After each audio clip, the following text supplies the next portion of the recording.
I evaluated an 8th grade quarterback that came in for back pain. My usual MO is that when I get my guys in for musculoskeletal injuries, especially at a younger age, I'll always, once I settle the musculoskeletal problem and I come up with a diagnosis and a treatment plan, I usually start to inquire about nutrition. I think a lot of Americans are lacking nutrition, and I believe that's why there's so much disease prevalent in the United States.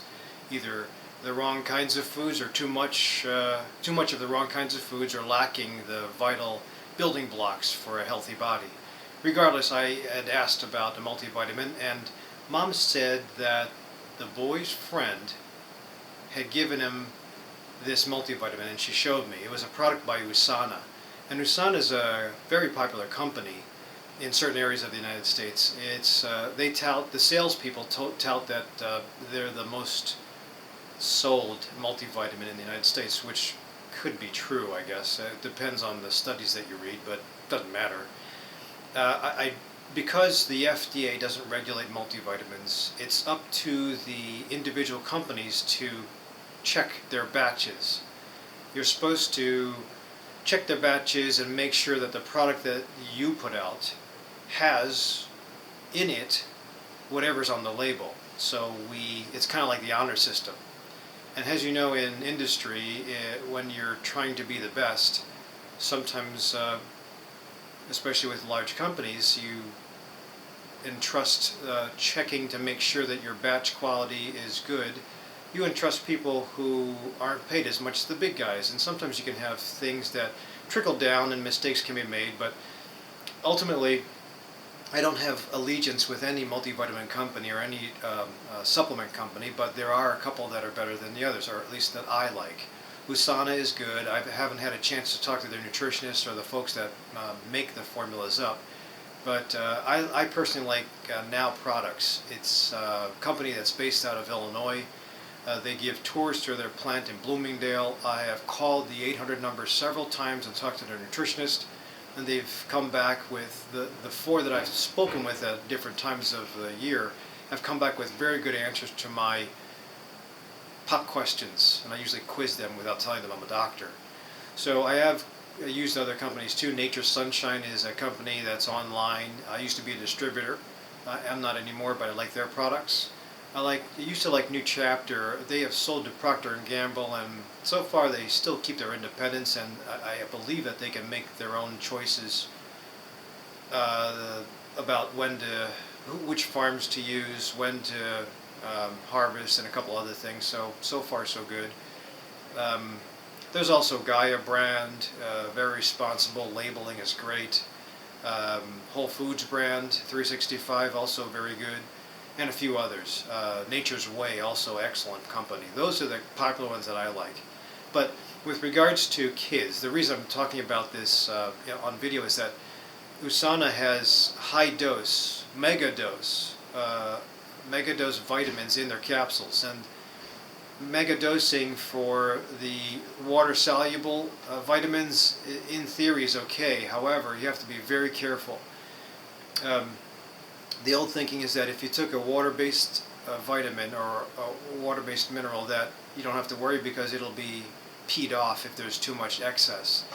And then the fat-based vitamins, which are A, D, E, K, you have to be careful with, because if you can accumulate a lot since they're bound in your fat stores.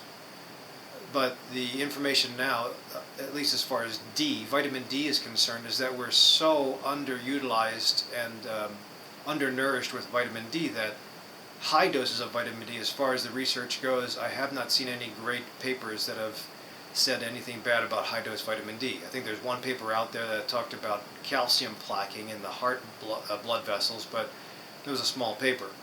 As far as the water solubles, before we get off the fat solubles,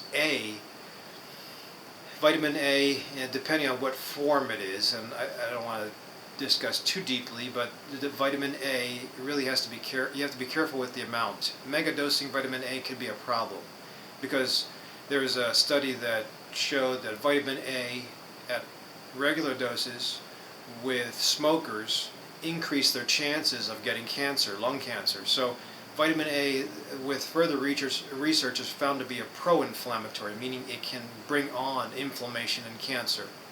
So you have to be careful about the amount of vitamin A in your multivitamin. There's animal forms of vitamin A and there's plant forms of vitamin A. I do think that plant forms are better, but you have to be careful about that.